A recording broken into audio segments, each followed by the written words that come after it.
All right, welcome to Tinfoil Hat live from the Wise Wolf Gold and Silver Studios. That's right, go to samtripoli.gold, use promo code Tinfoil, and you too can get in on the Press Metals game for as little as $50 a month. Happy New Year, everybody. Happy New Year. Thank you for joining us in 2026. It's going to be a huge year as we march towards the 1,000th episode. We're working on where the big 1,000th episode is going to be. Hopefully Austin, but we'll see. But before we bring our guests in, and we're very excited to have them, this Saturday is the big day. Everyone's talking about it. Word War Debate. That's right, in Atlantic City. Grab your tickets. If you're anywhere on the East Coast, drive up to Atlantic City. Watch history happen. We're very excited. And if you can't make it to Jersey, we will be live streaming it. So get you the times. Oh, it starts at 2 p.m., everybody. 2 p.m. Eastern. That's when the show starts. We're very excited about it. There will be fireworks. Fun. If you can make it, come join us because there's going to be a huge after party. And then on the 16th, I will be in San Luis Obispo. Enough of that. Let's get into it. Very excited to have him on. I just did his wonderful podcast, and now he's on my podcast. When him and Jim Lee came on, I'd have to say it's one of the greatest episodes we've ever done on the show. I mean, I went on Joe Rogan, tried to give those guys as much credit as I could about weather manipulation, and he's back in the saddle, ready to do it in 2026. Our first guest, very excited. Please welcome back to the show, my good friend and yours, Topher Gardner. How are you, buddy? I'm doing great, Sam. It's great to be back. We're very excited to have you on. You're one of my favorite guests. I did your show after scheduling conflicts. We finally made it happen. Banged it out. The people loved it. What's the name of your podcast again so they could check it out? Because we were spitting fire. It was fire. It's the Biocharisma podcast. And in Biocharisma is biochar. And that's my company that I've launched is Black Gold Biochar. So I'm all about the carbon these days, teaching people about the big carbon lie that's been out there, the attack on carbon. And so, yeah, that's been my thing. That's been my role since 2013. It's really crazy, but we'll get into the carbon stuff because I think we're living in the most hilarious time ever. Yes. So Topher, before we get into it, I know you've been on the show a couple times, but I always like to, let the guests know where they can find you. Just tell us a little bit about yourself and where our listeners can find you. Yeah, I'm the host of the Biocharisma podcast. You can get me on all the players. I have 3 companies. I have a construction company called Coral Domes, and people that want to go see my work, they can go to topherhq.com. That has all my work in Central America. I haven't been posting any of the finished pictures of what I've been building here in the States the last couple of years. I have that company. Then I also have my company that deals with the biochar that I already brought up. And then I also have my longest held business has been in deep tissue myofascial release. So I've been working on people, busting them up forever. And all those things you can find at topherhq.com. Topherhq.com. So, you brought up carbon. It's probably one of the most hilarious things in the world when I see progressives still talking about climate change. Right. I do this joke on stage. It never gets a laugh, but I don't care because I like to do it. And it's basically about how when there are things today that we used to have when we were young, but they had different names. Like when I was young, they have male feminists today. Back then, we called them grapist. They would be grapist, yeah. Right? That's what we called them back in the day because that's what they're doing. Like, ladies, if a guy's a male feminist, just know he's trying to figure out how to get down your pants. Just know that. Definitely. And definitely. In the back in the day, we had, climate change fires, but we called them arson back then. It was a different name for the same thing. That's what they did because we live in Fire Central, California, where we literally have a mayor running for re-election after she burned the city down. Right. And she's gaslighting us like none of that happened, none of that. We didn't have any riot. Like it's just unbelievable. But so when I see people still like crying about climate change, I just think about what ridiculously stupid bubble that they're in. They're just in a dumb bubble. And they don't actually ever go back and look at the things they've been championing if anything actually happened. Whether it's Al Gore's movie or you list all the things that climate scientists have told us going to happen. Guess what percentage of it's happened? Zero. Zero. Zero.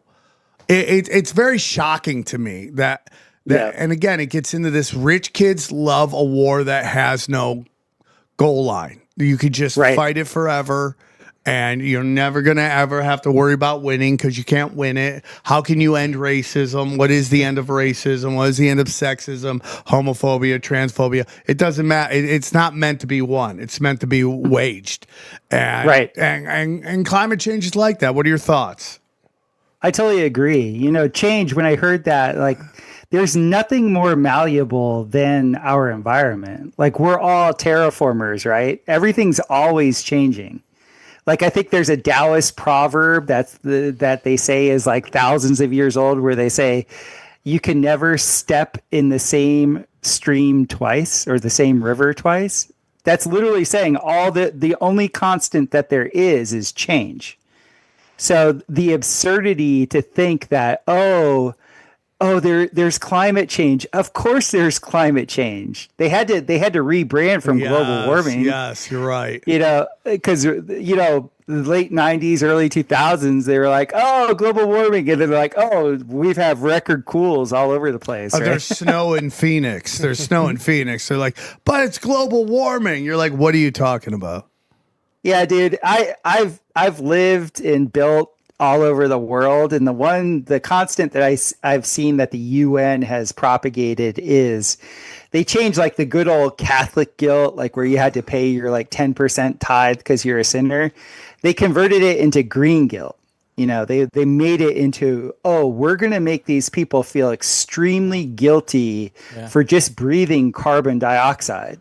Because we're going to get that 10%. We're going to get that extra 10%. And then we're going to convince them to gamble or play lotto and, get the tax from the retards that way too. But we're going to get our 10%. So I think that's all they did. Because I saw this branding in India. I saw this branding in Central America. I saw the same branding happening in Central Europe also. It's the same thing. It's like, you need to feel bad just for living. And then we're going to weaponize the only constant that there is, which is change. Yeah, you're totally right on that. It's like it's shocking, like how they've taken basic needs and basic constants and weaponized them. So we get really upset, and it's like, don't have kids because there's too many people. Why the elites have? Elon Musk never pulls out. Right. He has 1,000 kids. Half of them are trans. Which at least he's championing, repopulation of the planet. He's there are much worse examples from Hollywood, especially of these guys that just cannot stop rutting and throwing their seed out, who are like genuinely. I would love to have 1,000 children. If I was a billionaire, I would have 1,000 kids. Oh yeah, you couldn't stop me. I would never. Everyone's getting sauce. Forget about it. Yeah, because you could argue that's a genuinely beneficent thing to do. Like you're really benefiting the planet if you're a billionaire taking care of all those kids. Yes, letting them grow up, be great. It's good karma. But then you would be like Genghis Khan. Like eventually, you'd have so many kids, it would just you'd be like a. Oh, I see. Like you're the genetic father. Yeah, you're the genetic father of all these people. Well, why would you say that's bad? I think that means you're winning. Are you saying he has shitty genes? No, I'm saying eventually they will be a little bit of incest. Oh, interesting. Yeah, no, I'll make them. You got to move. You guys got to move. I think we're far enough down the line where the incest thing isn't a natural thing.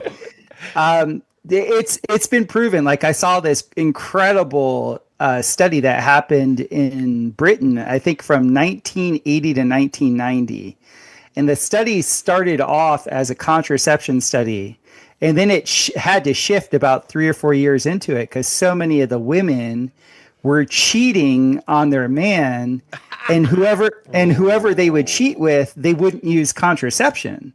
So then it became a sociological study on why and when do women use contraception. And the truth of the matter was most of the time, Tina was, sleeping with Magic Johnson or whatever. They wouldn't use contraception because women typically, when they were in the presence of a true alpha or somebody that they perceived as an alpha, a lot of times they never used anything. And I saw that in the athlete world. Like I come from professional athletics, and like, dude, all my friends had a lot of kids, like a lot. Zion just yesterday had that video come out of that OnlyFans model. It's like, who you think my baby daddy is? And it was like Zion bent over in her living room or something. Yeah, this guy, he can't stop. Well, I remember, I think it was Blake Griffin was telling a story where like you'd use a condom, then you would take the condom, tie it up, put it in the toilet, and flush it down. Well, that's crazy. Drake has this. I don't know if this was real, but I mean, it was some TMZ stuff. But Drake claims that he used to put hot sauce in his condoms, and then supposedly some chick went in there, try to use his sperm, Suck and it out. burned herself. Yeah. It doesn't seem real, but it was on TMZ's type of thing where he claimed to put hot sauce in his condom so then girls can like burn themselves while they go in there. And Dude, I had college coaches literally giving us like advice on how to avoid the gold diggers. How dude, none of this is new. Like this is like something sociologically that's not really talked about because you brought up feminists to begin with. Feminists hate hearing that most panties drop in front of an alpha. They hate hearing that because they're like, no, our power is in our cubicle status. Wrong. No. The power is in the panties. And the thing is like when women get around high status men, panties drop. It's just, that's what happens. Yeah. Yeah. So basically, guys, if she actually uses a condom, she doesn't think you're high status. Dude, there's some truth. There's some truth to that, though. Like, there's some truth. She's going to give it up, but she doesn't want you to knock her up. yeah, well, Exactly. There's like I've only been around, I would say, in my entire life, I think I've only been around like 2 like real alpha males. Dude, and I'm talking to them about their sex life and stuff like that. There was never, ever, ever a question about contraception. Ever. Yeah. Not once. I mean, because at the end of the day, we're primal, and that who was I talking to? Was it you, Johnny, or somebody? Yep.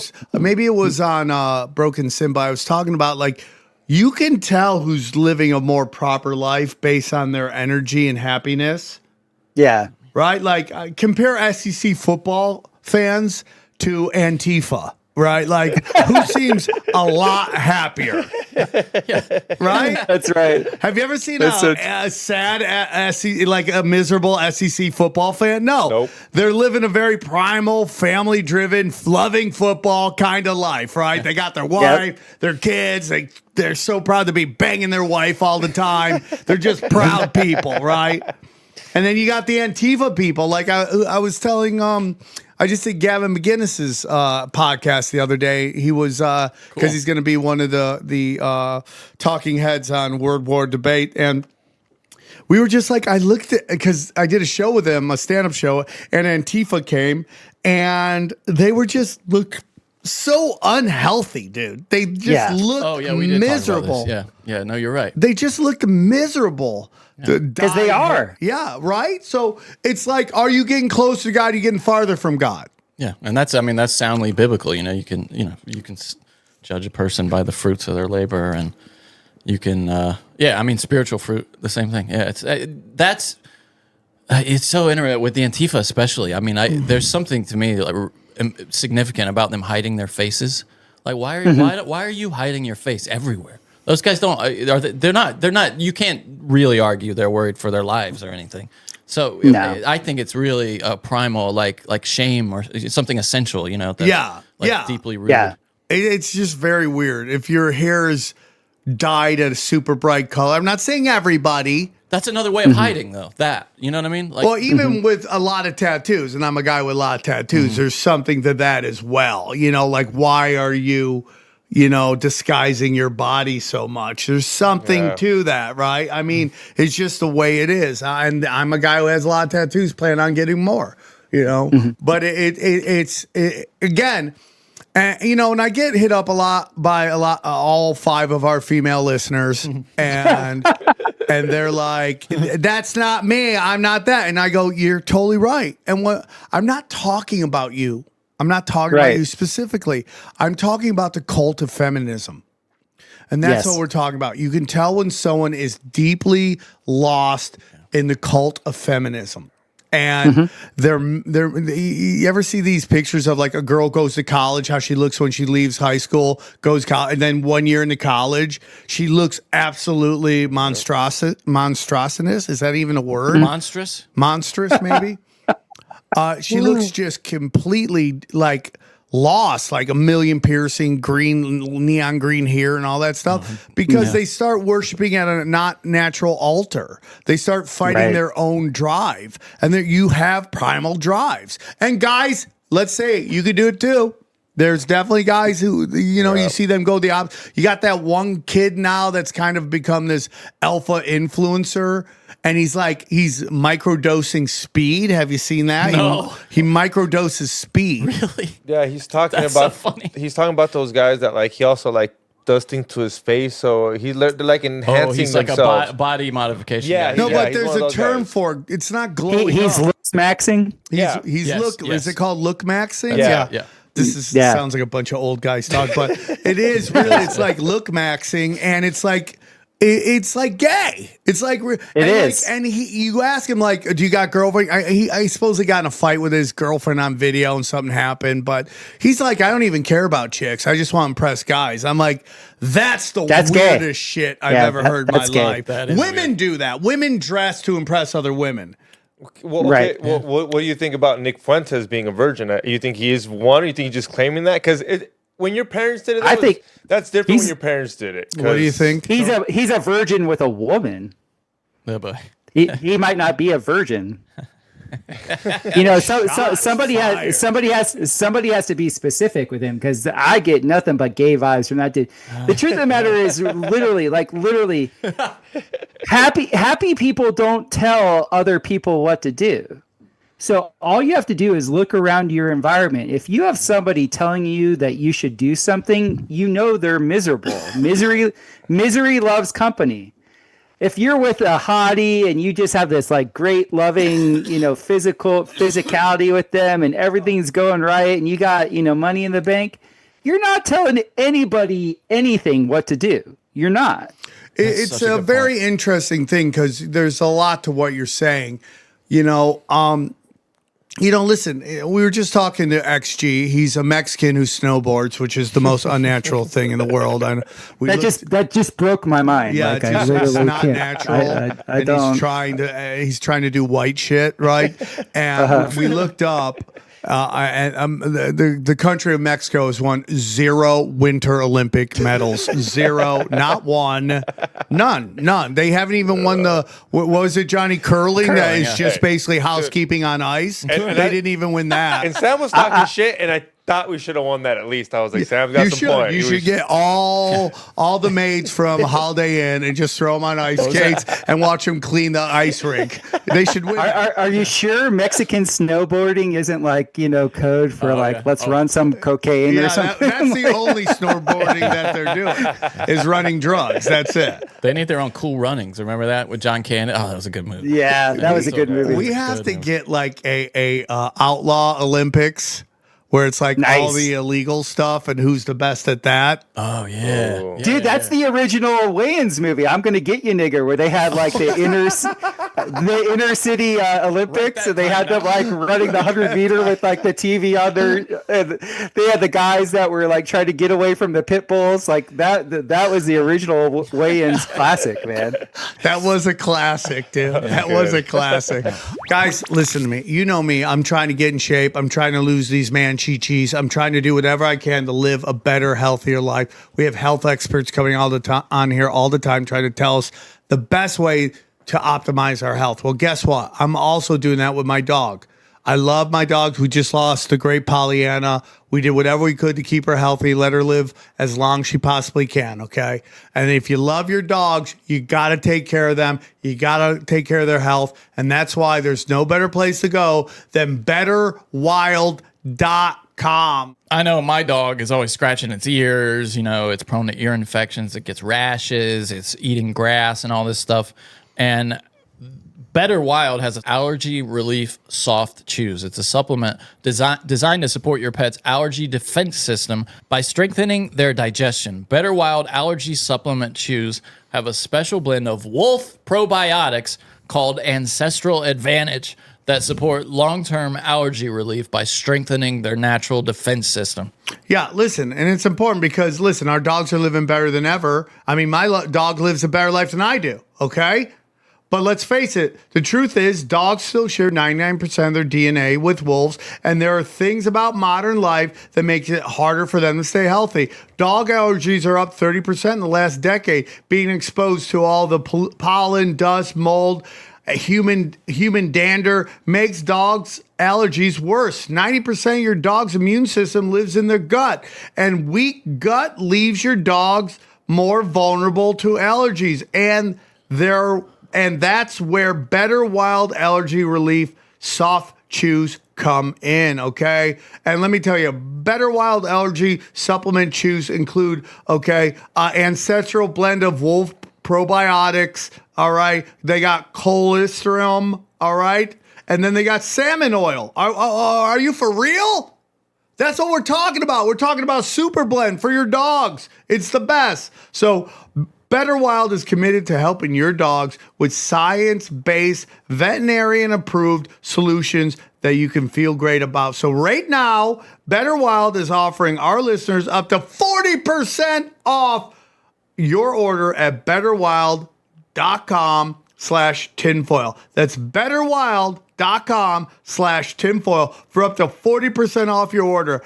betterwild.com/tinfoil. We thank them for sponsoring our show. Guys, listen, it's you're getting busier and busier, especially after the holidays. It's hard to focus on your meals, all right? And as the new year kicks off, I know I'm trying to simplify everything I can, including dinners. With work routines starting back up, long winter evenings, having Home Chef delivers fresh, pre-portioned meals takes a huge weight off my plate. It's the easiest way to start your year feeling organized, well-fed, and way less stressed. Home Chef is rated #1 by users of other meal kits for quality, convenience, value, taste, and recipe ease. Home Chef makes cooking simple. Fresh food delivered, easy recipes to follow, and meals that actually taste great. And now, with dishes co-created alongside celebrity chefs like Gordon Ramsay, you can enjoy restaurant-quality meals at home. You'll find these recipes across Home Chef's culinary collection, classic meal kits, and express options, each designed to help you feel confident in your kitchen. Whatever kind of day it is, classic recipes with fresh ingredients, 30-minute meals, oven-ready trays, or quick microwave lunches, Home Chef has you covered. There's even a dedicated family menu for hassle-free 4 or 6 serving dinners. And it's not one size fits all. Home Chef has over 30 meal options each week with choices for different diets and tastes. Plus, it's affordable. Home Chef customers save an average of $86 per month on groceries. $86, that's a lot. Listen, so for a limited time, Home Chef is offering our listeners 50% off and free shipping for your first box, plus free dessert for life. Go to homechef.com/tinfoil. That's homechef.com/tinfoil for 50% off your first box and free desserts for life. Homechef.com/tinfoil. Must be an active subscriber to receive free dessert. And we thank them for sponsoring the show. Yeah, man. But the whole point of that was, it's because XG's like, dude, my friend broke his collarbone. My friend, punched his kidney. Now he's pooping blood. And it's just like, and we're like, why are you guys doing this? Why are you guys doing this? It's like you shouldn't be doing this. You're fighting nature, guys. You're fighting nature. He's 3 years Exactly. away from when I say men hit the wall. Men hit the wall at 35. And then you start feeling everything. Rigor mortis starts setting in. And then, there's, if you watch all the red pill, manosphere stuff, they talk about the women hitting the wall. And that hits around 35. And you could call me male chauvinist pig or whatever you want. But it is kind of crazy that the wall happens for women mid 35 and older, and then the demographic that reports to have the highest rate of depression and mental illness is progressive women in their 40s, which is right after the wall. And again, does not mean you don't have value. That's not what that means. There's gorgeous women in their 40s, 50s. I mean, like, I'm sure when I'm 70 and 80, I'll be plowing 60-year-olds, but it's like it's just biologically that's just what happens. You're not meant to be in the game forever for men and women. That's totally true. But if you hold on real quick, if you watch, and I'll shut up, but you watch the feminist propaganda, it's almost like, can they get them to that wall making horrible mistakes and going against their biological drive? And then once they hit the wall, like, too bad. You're there you trapped go. now. You're trapped. You're fucked. And they won't tell the truth to the younger ones. Right. Well, it's denial as much as anything, don't you? Do you Yeah. think it's conscious or it's denial? I think it's denial. Like, I think for a lot of them, they're in denial. They're like, I am happy, damn it. You know what I mean? Like, Yeah. Well, it's like people double down when they make mistakes. yes. Yeah. Yeah. Like if you're a woman that missed your window, because if you have any age under your belt at all, most of life is in negotiation. And so what we're talking about is when do you have the most leverage in a negotiation? Women have the most leverage in a negotiation when it comes to social equity when they're young, because they can give kids. It's fertility, dude. And it's leverage, though. This is what we're talking about. Our leverage is. So when a woman's talking about worth equates to leverage in a negotiation, right? Dude, this Yale economist just came out with this book that's awesome. It's called Bullshit Jobs. And I was shown this in the 90s. Like, I literally had a VP of American. I bought that book. I think you told me about it. Dude, I bought it. I don't know where it is. I told you. I think I did in our conversation. I brought it up. But the book is amazing because literally all of feminism can be summed up in this. And this guy doesn't go there because he's still working for a university and stuff like that. But when you look at, he said 90% of jobs aren't necessary. That 90% of jobs, they were created so that the women would leave the house, that they wouldn't be the stable mother. Like, literally all of feminism was engineered along with all these bullshit jobs to actually create this thrust to get women in an unnatural environment. And dude, how many books are out there? I've interviewed like professional women over and over and over again that are psychologists. And there's book after book after book of how often women fall in love with their superior at the workplace. Yeah. And they knew this. Psychologically, they know, like, you put a woman away from the house where she's protected and loved and like taking care of kids, you put her in an unnatural environment, she's naturally going to like be attracted look to for the security alpha. to the alpha. Yep. And dude, it's horrible. And so say you're a woman that falls for all this, because there's a ton of social conditioning that has these women believe that. You go out into the workforce, you're working your BS job, you're like, yeah, I'm making some money, and then you lose that window from a social equity perspective with men. This is critical. With men, you don't have any leverage. You just don't. It's that simple. Yeah, there's this whole thing where it's like, I hear, because I'm 53, a lot of my friends I came up with are now past that window. And they talk about how they think they're invisible. And it's like, you're really not. It's just what you need to do now is earn everything. It's no longer Right. Exactly. given to you. It's just the way it is. But not to stay on this topic too long, but what, how I hear women talk about children and how I hear men talk about sex is shocking to me right now. Men don't want to engage in sex anymore, right? Which is so odd. It's so odd. It's so odd to me that like it's not the primal drive of a young guy. Now I know if you're in a relationship, that's fine. You don't want to cheat on your girl. I respect that. That's totally cool. But what is that? Is that kid boys being raised by women more often? Is that what that is? I think it's a combination of whatever chemicals we're taking. I think it's the chemical thing. It's chemical castration. What they're giving to us is making us go against our biological drive. Women. It's also the EMF, man. I tell you what, EMF. You get out into nature and like you have like a nice environment where there's no EMF going on, and you have a couple days down by the campfire and you got a hottie by you, you're banging. But guys, with all this EMF and all this ultra stimulation all the time, you're overstimulated. So when the natural is around you, yeah. And it's also that, it's like comedy clubs are dealing with this right now.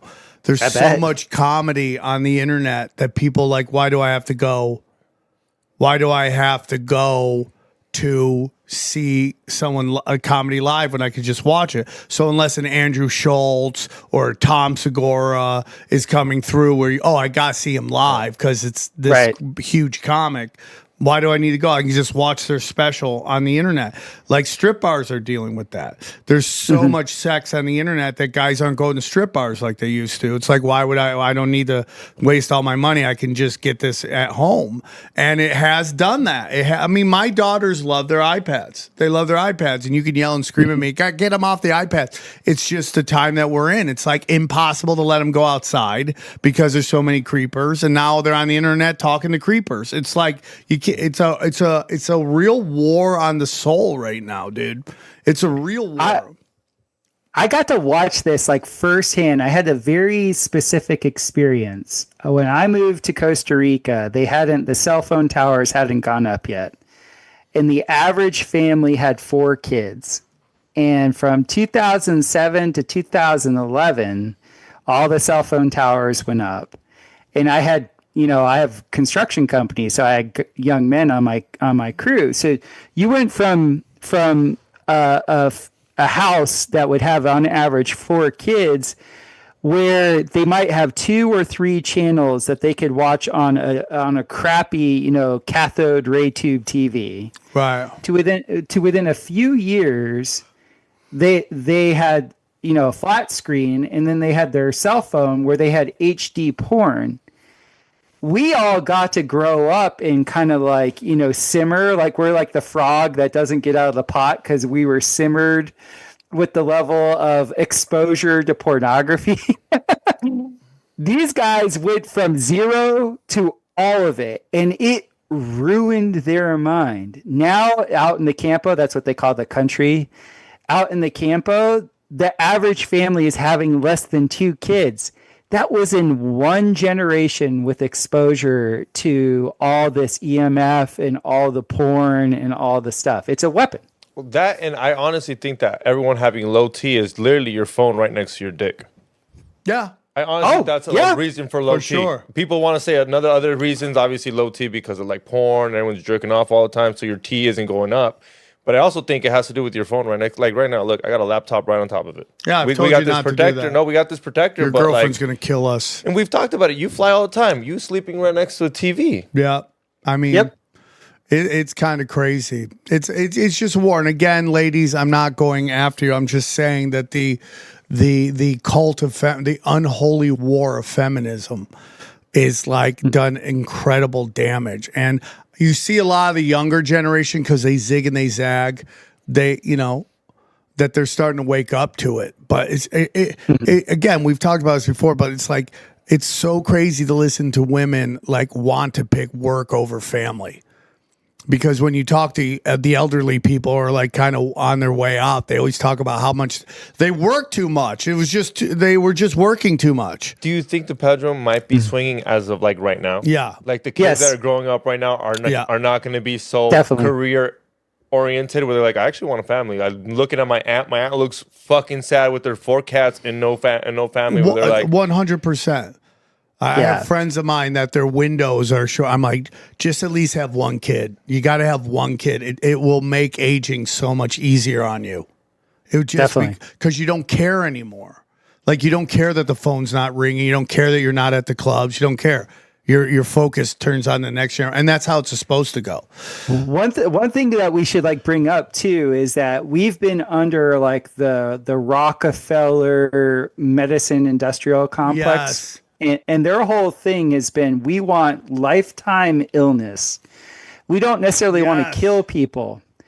And when you look at the statistics, this is so incredible. A woman that has 3 or more kids, she has like 90% less cancer. She has like, she doesn't get uterine problems. Like the more children you have as a woman, it makes you like into like a superhuman.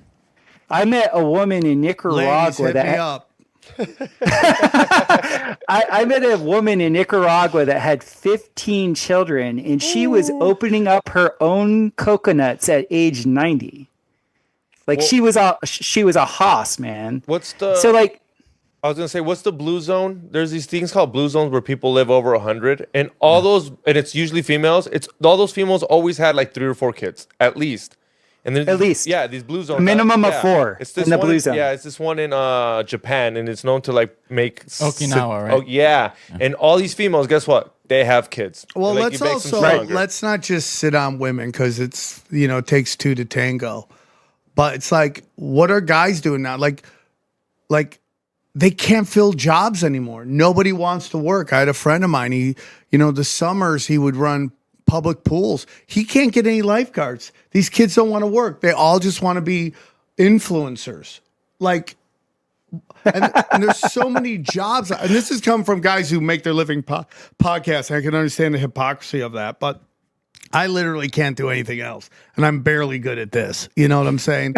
So, but it's like jobs like electrician, plumber, all that stuff is like they need those and they can't fill those jobs because everyone just wants to go viral. And it's like, and what people don't understand, it's like, watch the journey of an influencer. They always end up miserable because you have to feed that beast all the time. I mean, okay, look, like we just talk about, we're blessed to have this thing, and I go with my friends, right? And like we're blessed because we do this, but we have to come up with content. We need guests, and then sometimes we need to make new T-shirts to sell new merch. My friends just go to work, and they don't have to worry about jack shit as long as they show up and they send out emails. 100%. More than likely, though, they're part of that bullshit jobs thing. Like literally, there's only like 10 things to do. What are the real jobs? The real jobs are the trades. And also having the ability to do logistics where you're moving very heavy things in very awkward areas. So you're always going to need repair people. Like no matter what, you need repair people. Robots aren't going to be repairing stuff for at least 20, 25 years. So you need people to be able to crawl in a crawl space. Like I have very specific companies because I became aware of these things about 20 years ago. I have a construction company because there's always going to be the need for that. And then I have a soil company because we need soil. So like those types of things where if men get into that, they're always going to have work. If you know how to weld, if you know how to be a plumber, if you even know how to do things like, you'd be surprised. Like they need people to like, put on horseshoes. They need people to like strong men to be able to do these things with animals that women can't handle all that well.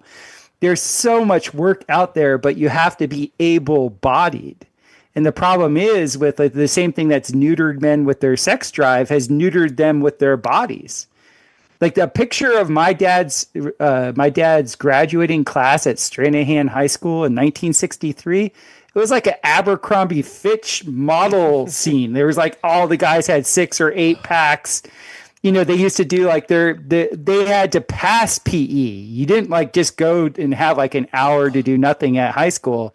like they had to be able to do 100 pull-ups, 200 sit-ups. They had to run a mile in a certain amount of time. Men aren't being stressed physically anymore like we used to get stressed, and that's showing up. Men don't want to experience stress out in the work field. What is your take on a lot of the stuff RFK's doing right now? RFK Jr. He just changed the food table. You know, when you look at the food groups, most of that was bullshit. He's gone there. It's a big announcement today. Redesigned it onto pyramid? what actually, like the food pyramid. Yeah, the food pyramid, He yeah. totally changed it. And listen, I am not a Trump fan. Obviously, what happened in Venezuela, I'm very anti-war. I don't want to hear about it. If you go, okay, it's about keeping China and Russia out of our hemisphere. That's fine. I'll hear that discussion. Anything else is bullshit. Taking their oil, all that stuff. It's just bullshit, dude. But there are things that I like that he's doing. And you'll really very quickly realize if your state's fucked up or not. When you realize that the Trump administration through RFK Jr. has taken the vaccine schedule from 70 down to 18, which is still a lot compared to when, I'm older than you, Topher, but when I was young, it was like 5 or 8 or Right. like really, and none of it should be none. There should be none. That should be completely and utterly your discretion. Still from 80 to 16. 70 down to like 18. That's still. And guess what California said? Fuck you, we're going to do whatever we want. That just lets you know. Yeah. The state you live in, how bad it is that the guy who has been fighting corporations forever has, I think he plays a game where he's like, some vaccines are good. He has to play a little game with them. But, yeah. Just to get anything done, he has to get a little 1 for you, 2 for us type shit. But that's a huge thing. I think so. The vaccine thing has obviously been a problem, but getting back to the EMF side of things, they're not going to need vaccinations when 6G and all this stuff comes out. Like 5G, I think when they rolled out 5G in 2020, I know specifically for me, the effect that I had when they flipped on the 5G towers was what they claimed COVID was. I agree. And all the science that I've seen and all the people I've interviewed and looked into is every time there's a new frequency range or a frequency range that's now being, utilized for tech, every time that occurs, there's a new, pandemic or virus or whatever. And worldwide, we can say this, worldwide in 2020, they flipped on 5G. They did. And worldwide, there was supposedly this pandemic. I think a lot, because I have family members that all got the vax. My and boosted. brother was the Paul Revere of the vaccines. Get the vaccines! Get the vaccines! Now check this out. They're all white, and none of them had any problems. My workers in Costa Rica, they all got the vaccine. All of them went down. So we know that they target certain population groups with different things. Like if you're in a certain zip code and you're you have a certain level of melanin in your skin and things like that, and you're like, the one thing I was very aware of with Agenda 21 and Agenda 2030 was there are certain areas of the world that the rich want to reclaim back for their West world, their future West world. I've been thinking that forever. Africa is a big one, dude. Central America, California, all these areas, that's their West world. They don't want people there. So I bet you in those areas, there might be a little something extra in the piddity pang, however you want to call it. I don't know what I'm allowed to say here. He'll beep. Whatever. Yeah. Whatever you want. He beeps it. Yeah, in the injections. So, but it's a red herring, man. It's the frequencies. We've already established these things are neutering us, man. Especially if you sleep with them around your head or your balls or where, like, none of that's good for you. And the deeper frequency ranges that they're using, and when I say, like, when you start to look at the coding, like when you see like the 101.35.138 and stuff like that, and you read what all those different designations mean, dude, those frequency ranges are very close to like the frequency range of thought, the frequency range of biological interactions, the different frequency ranges for our biofield resonance. I don't actually think. I have to say think because I don't have any like this is the smoking gun evidence, but it is obvious to me that the EMF is the electromagnetic frequencies in the different ranges and amplitude that they're using is the real problem. So you might have RFK out there just being like, hey guys, I've reduced this by that, because now they've just made it electronic. I mean, I'm not against that at all. I mean, we've had a couple guests on. We had a doctor on. She talked about how if you study all the AIDS medication commercial, it's always black men. It's always black men. And the studies have shown when you do tests on, because they use the PCR test for the HIV. So, we had Dr. Brian Ardis on. I thought it was one of the greatest episodes we ever did, excuse me. And he was talking about how up until like basically HIV, they were using the PCR test to test venom in animals. Just think about that, dude. I mean, that's a crazy statement. Yeah. And I've had some high profile people hit me up basically thinking that shit's true. And I think it's 100% true. I spread that everywhere all the time as much as I possibly could. But again, going back to the specific stuff, it's like even RFK Jr. in that, oh my God, they filmed him saying this thing, which was like perfectly shot, by the way, of him at a dinner talking about how the COVID, whatever COVID is, didn't affect Ashkenazis or Asians, which is very weird because it was sold to us remember the Hong Kong with the flu? China stuff, yeah. The Hong Kong flu, it was like and that's their game. Get you to believe it's only could affect this group that you're not a part of. Once you believe that, they have you emotionally captured because eventually they'll be like, oh, look, one of you got it too. Oh, no. Right. Oh, no. Because you know how he got rid of red dye?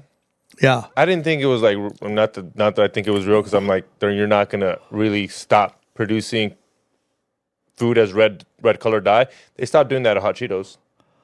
They stopped making them red now. There's these Hot Cheetos now that taste like Hot Cheetos, like spicy Cheetos, but they're yellow because they took the red off. Mexicans are pissed. They want you to die. Some Mexicans want to die. Some I Mexicans love that they're complaining about the dye when they're eating red hot Cheetos. You know what I mean? Like, come on, dude. No, yeah, that's what they're complaining about because it's not going to be in the Cheetos. I Cheetos want my red no dye more. back in my red hot Cheetos. Yeah. That's hilarious. Yeah. All right, guys, listen, I don't know about you, but I'm tired of my mobile bill coming back bigger and bigger, more expensive every year. And that's why I love our good friends at Mint Mobile. Now that the holidays are over, you might be feeling like you got a big spending hangover from drinks, the holiday food, the gifts. Everyone's getting a gift. Oh my God, everybody's getting a gift. Yep, it all adds up. Luckily, Mint Mobile is here to help you cut back on overspending on wireless this January with 50% off unlimited premium wireless. 50% off. That's practically giving it away. It's unbelievable. I know my other carrier isn't doing that for sure. Mint Mobile's end of the year sale is still going on, but only until the end of the month. Cut out big wireless bloated plans and unnecessary monthly charges with 50% off 3, 6, and 12 months of unlimited. All plans come with a high-speed data and unlimited talk and text delivered on the nation's largest 5G network. Use your own phone with any Mint Mobile plan and bring your phone number along with all your existing contacts. Mint Mobile's worked great for me and everybody I know's used it. It will work great for you. Trust me on that. So listen, this January, quit overspending on wireless with 50% off unlimited premium wireless. Plans start at $15 a month. Mintmobile.com/tinfoil. That's mintmobile.com/tinfoil. Limited time offer, upfront payment of $45 for 3 month, $90 for 6 month, and $180 for 12-month plans required. $15 a month equivalent. Taxes and fees extra. Initial plan term only. Greater than 50 gigabytes. May slow when network is busy. Capable device required. Availability, speed, and coverage varies. See mintmobile.com. And we thank them for sponsoring the show. Hey guys, listen, you know I love to sleep. I'm the king of the sleepers, okay? And that's why my mattress is so important to me, and that's why I love my Helix Sleep mattress. Listen, I love it. It's so easy to get a mattress. All you do is go to helixsleep.com, take their personal quiz, answer some questions, and they will hook you up with the absolute perfect mattress for you. I love the Midnight Lux. I love it a little soft. Sometimes I like it a little firm. It's the best way to go. I got the perfect mattress for my sleep, and I've been loving it ever since I got it, okay? Just go to the website, answer some questions, and they'll put you with the perfect mattress. Johnny, like, you love it, right? Yeah, I've had my mattress since the Punch Drunk days from Helix, and it is just as wonderful as the day that I got it. I mean, talk about it. We got this guy trying to start a family over here. Dude, I make magic on that thing. Magic. Listen, I don't know if this is a 100% scientific study, but word is that Helix sleep beds are best for making babies. I'm going to put that out there. Dropping hammers, the best place to do it. We thank them for helping us fight the population decline. Thank you, Helix Sleep. So here's what we're going to do to you. Here's all you got to do. Go to helixsleep.com/tinfoil for 27% off site-wide. Right? That's helixsleep.com/tinfoil for 27% off site-wide. All right? helixsleep.com/tinfoil. It's real simple, okay? Go there, take the quiz, and they'll mail you your mattress. Easy peasy, just like that. Make those babies, make that love, bring more people, bring more swarm into the world, and we thank them for sponsoring this show. The EMF thing is for real. Like I got into building domes and weird things, and I had very, very specific clientele that were EMF sensitive. So I got into the world of monitoring and looking at, what positively ionizing radiation does to biological things, right? And then how to remediate that. Like that's probably where I earn my best income, is when I'm doing EMF remediation. It's part of the reason why I have a biochar company, is because when you grind biochar into essentially its graphene state and you put it in paint, you could paint a room. Like a room is a cube. It has 6 sides. You could paint all 6 sides of that. If you do 3 layers of paint and make sure you have like good, E-rated windows, you won't receive any external radiation from outside. Like there's zero ionizing radiation that can get to you. That's what I want. My dream is to go get a fat plot of land in either Texas or Florida, and then have Topher come build a couple pods. I told you, come here, man. I'll build you, because like literally that's who I've been building for. I've been building for conspiracy podcast. For the real prepper, like for the people that are like, okay, there's all this climate change. Well, I come from Florida, and I've built in Florida and Costa Rica where they have earthquakes and hurricanes. Like the buildings I build are resilient to that. And I lived in areas that have tons and tons of cell towers. Well, let's make a paint that's resilient to that. Like let's make the things that can handle all the BS that the UN is throwing at this. killing it by these data centers, dude. I mean, like, especially in Texas, like, that's a big thing I'm doing. Is like, where are they talking about building data centers and how far away can I get away from them, dude? Like, Do you want to hear my theory on that? what? So, dude, check it out. Remember back in like, God, I don't know when it was. Remember when Texas thwarted their whole plan to have that highway all the way from like northern Canada all the way down to South America? Yeah, that I think it was in 2008 when Texas like gave them the big middle finger and said, "No, you can't put this 8-lane highway right through the middle of us." And that was like a big media thing. I was down in Central America and CAFTA had passed and everybody was like, "Yay, we're all going to be rich down there." Like, and it totally gutted Central America. Well, they never built that highway, but now with all like these floods and these very specific farm fires that a lot of people don't know about, like all these processing plants all through the Midwest. Like I literally live in that cut now. And I was like, dude, the highway that they were talking about was the information highway. They were planning back then that they were going to gut the very center of the Americas so that they can put all their data places, because we know they're not, sending this information to satellites and then bouncing it, with their satellite network. They still need line of sight and they still need massive things truncated so all the trunk lines can go off the center. So my theory is that the highway, the super highway that they were talking about that they're now implementing was the information superhighway, and it's like literally like straight up through the middle of the landmass. Yeah, I mean, this is the thing about evil. It never rests. No. Like, no, good people just want to live their life, raise their family, true. set their kids up for success. And evil never rests. And they don't even need to do it during their own lifetime. They have zero problems with it not being achieved while they're alive. They'll pass it to the next generation of evil, and they'll keep building it and building it and building it and building it. And we're seeing that forever. Like, what's his name? Matthew Arrett?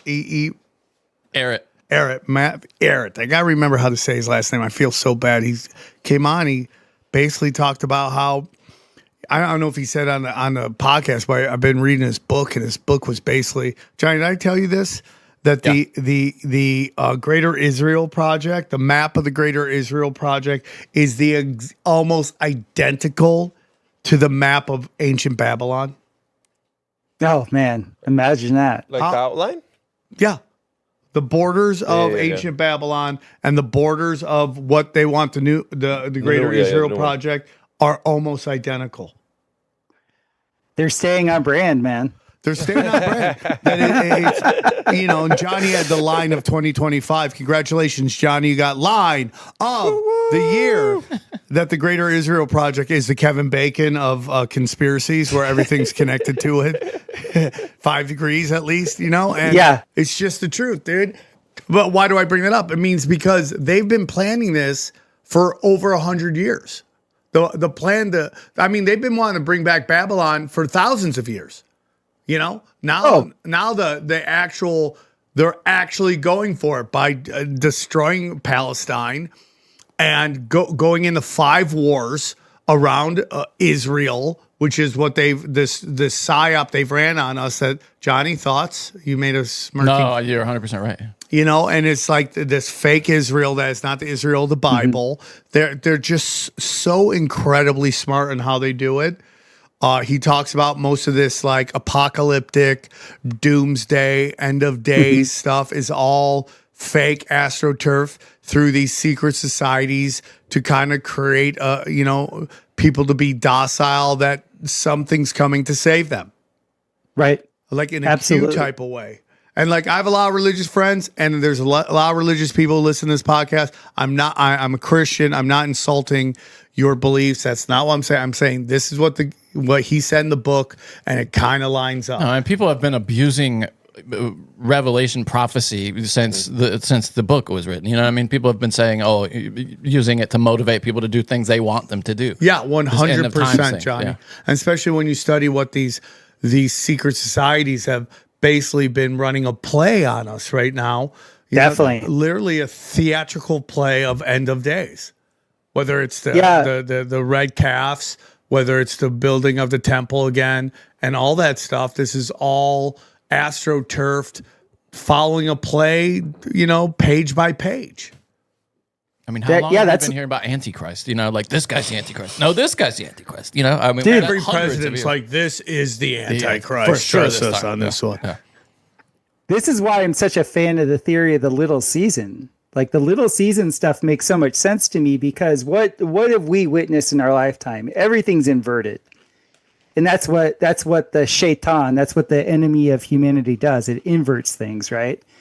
So here we know dispensationalist Christianity, which is like Zionistic, Christianity, was a new creation.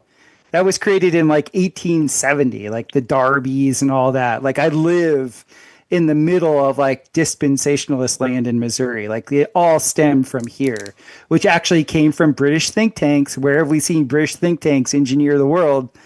Like, so we have the Darby say, oh, Zionism. And then we have, oh, this, and this. And the Middle East is where all this went down. Dude, all of this stuff is very, very new thinking, and it's rebranding for war. It's rebranding for all these things. When you ask me about RFK, I could see him trying to get people healthy again because they're gearing up for war again. Like it's like wartime, and they have more bull dykes out there than they do strong young men that are willing to fight. So they have to get the testosterone up a little bit. If that is a thing, to at least initiate the feeling of I need to protect the homeland.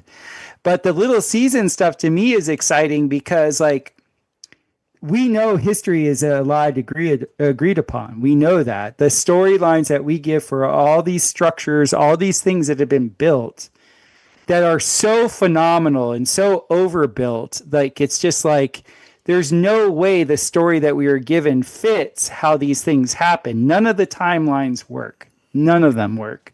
Not from the Christian church, not from the Jewish, the Hebrew thing, which is like when you look into that, it's like, oh my God, like it's funny how quickly that's been made to be some like classically long-lived thing.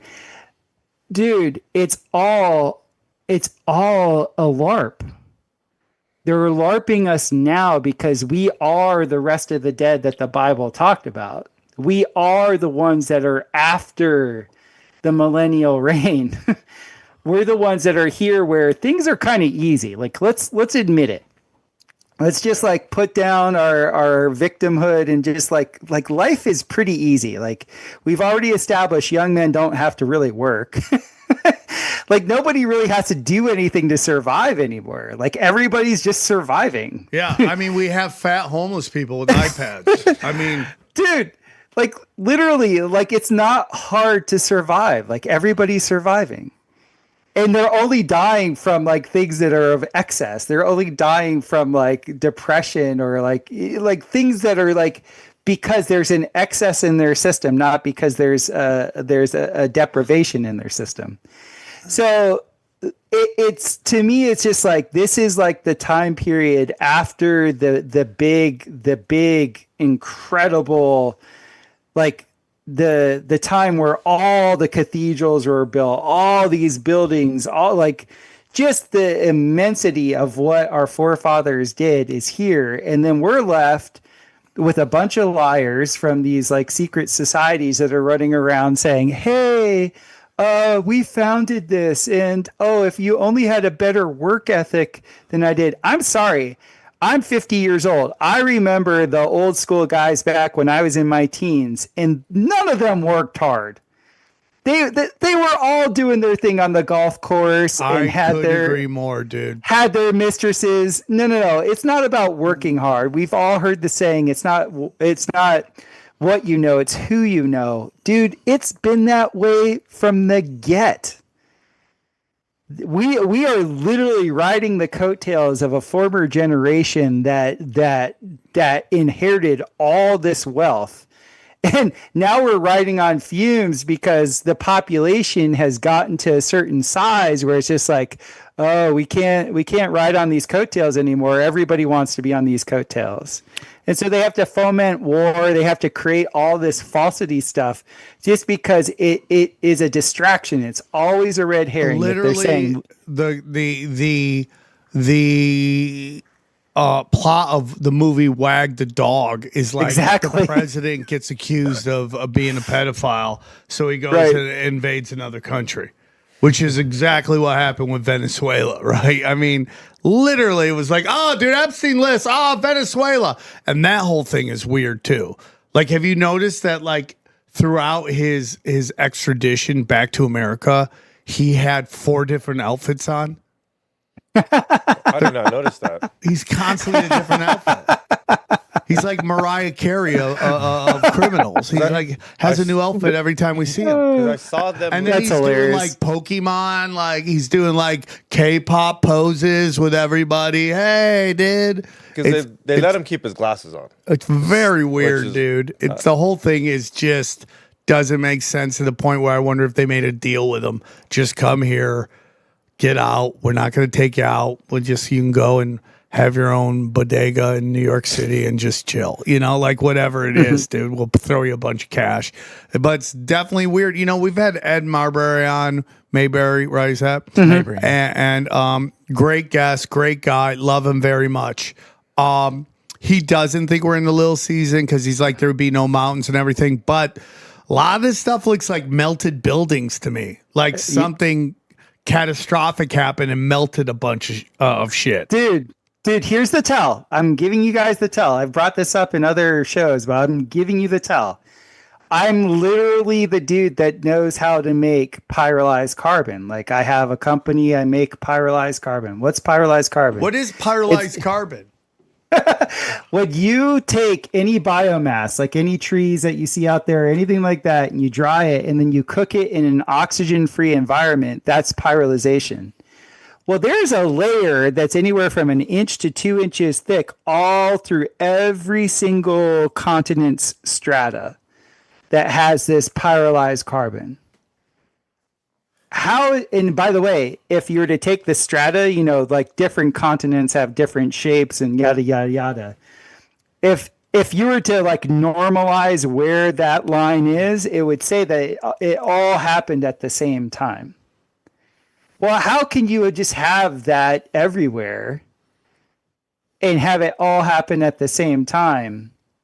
In like, say it was like a forest fire or it was like whatever. You can't. Like that's an impossibility. To make biochar, you literally have to have no oxygen or such low oxygen. So there was some event, there was some cataclysmic event that occurred worldwide that essentially scorched the entire surface of the earth to create this layer of carbon. Damn. Dude, that's the biggest tell. We literally can go to any continent and find it. Like it's not a mystery. And so for me, when they found it in droves, they found it in much deeper and bigger proportions down in the Amazon, and they called it terra preta. But they have since, like the people that go into stratigraphy, and that's the study of strata, when they look at it, they're like, what's this layer of carbon? And they find out that it's on every continent. To me, that's like, oh, the meltologists have it right. Because it says the day of the Lord, he will return with sintering heat. Something like that. I forget the term. I always want to say sintering heat. But it's like, essentially it's saying the Lord will return with like a very hot fire. One might call that a plasma or a plasma apocalypse. Well, that's already happened. We have the proof. We have melted. We have a lot of things that look like hills or mountains or like, you know, all different, you know, geological formations that those were buildings. Like you go to Petra, one of my best friends was from Petra, Jordan. He had a yoga studio in Fort Lauderdale called Petra Yoga. Like he would show me these pictures from his homeland. Those were buildings that were melted, guys. Somebody didn't go with a chisel and chisel that out of the side of a hill. I'm sorry. It doesn't work You see that these way. weird, Johnny, any thoughts? Weird doors and buildings in mountains. Have you seen these? Where Yeah, I've like, seen those pictures. Yeah. yeah. What are your thoughts on Little Season, Johnny? The little I don't. I mean, we've had convincing arguments against that on this show, and I'm equally impressed by those. So I'm not. I don't have any strong feeling about it. Johnny's just in the middle. Well, what do you think? I mean, you last time we spoke about it, you were convinced kind of that we weren't in a little season for that. But then reason he's I bringing mentioned. up this layer of carbon. Is that Yeah. is that dated in any reliable way? Reliable to you? I mean, is that dated to a time in a way that you believe? Yeah, it's very interesting because the stratigraphist that first was turned on to this about, his name was Gunnar Heinzen. He's a German. He did the stratigraphy work because they were doing archaeological digs, and they pretty much find like pre-Roman era. There's nothing underneath like the Roman remains. So that's relatively early. I mean, recent. Well, here's the thing. Like what we've been told about Rome isn't like the whole story. This is it becomes fun. Like Rome was worldwide. That's why we have Roman buildings on every continent. Like I remember the first time I went to Nicaragua and I was in their capital and I'm looking at these massive Roman buildings where it's literally squalor. Like everywhere is dirt poor people that are like begging for food. Well, the same thing where I was in India, like the people there, like you'd find like in the subcontinent of southern India, there were Roman buildings. Like who had this neoclassical, they call it neoclassical Roman building bug up their butt. Like it's not an efficient way to build. It's especially not efficient to build those types of things in what's now like rainforest or a mud bog or any of that, but you find it everywhere. You find it in Japan, you find it in China. So Rome was everywhere. And so what they find is when they get to at the end of the Roman Empire, that's where you find this biochar, this line of carbon on every continent. And so we know from pictures just from Europe that Rome was unearthed. Like a lot of the things that we enjoy in tourism this day, a lot of these buildings, they had to dig out. Well, it's the same thing like with the Göbekli Tepe. They had to dig it out. Something not only burnt the entire surface of the earth, it buried empires. It like literally buried a lot of things that we're just now unearthing at the moment. Humans, we don't have that amount of power. To me, that's something that was supernatural that occurred. So I mean, like, we all know that the Egyptian pyramids, which I don't believe were in sand at one point in time, right? No, I went to the Geopolymer Institute. Like I've been trained by those guys to make geopolymers. My professor there, Dr. Davidovitz, was the guy that figured out exactly how the pyramids were built. They weren't built by slaves.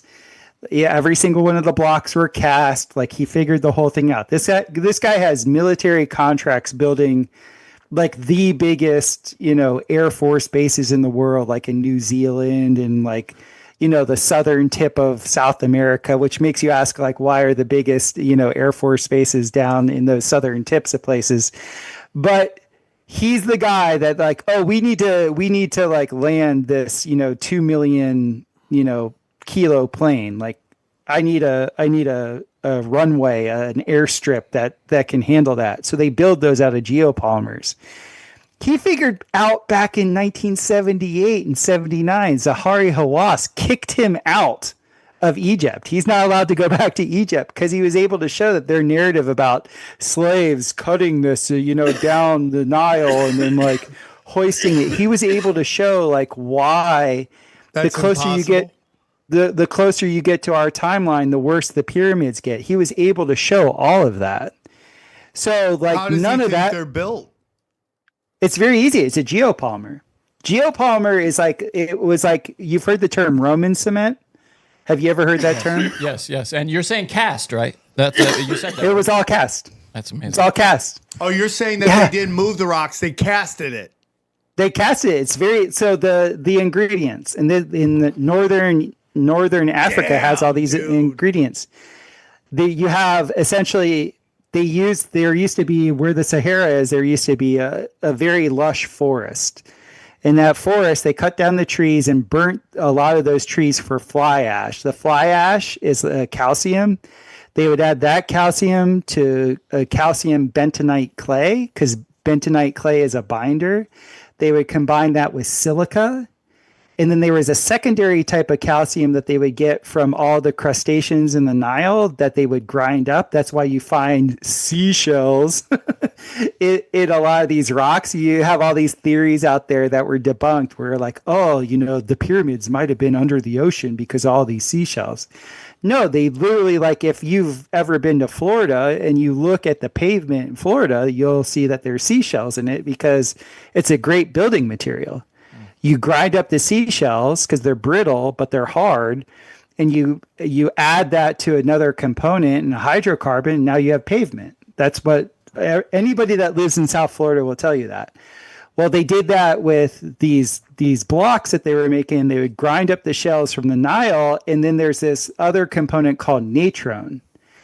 And natron is like a catalyzer. So you add that, you mix it as a dry mix, you move it into place, so you could have, your artisans walking their dry mix up. It's much easier to move dry mix than it is to move a wet mix because it's a lot less weight.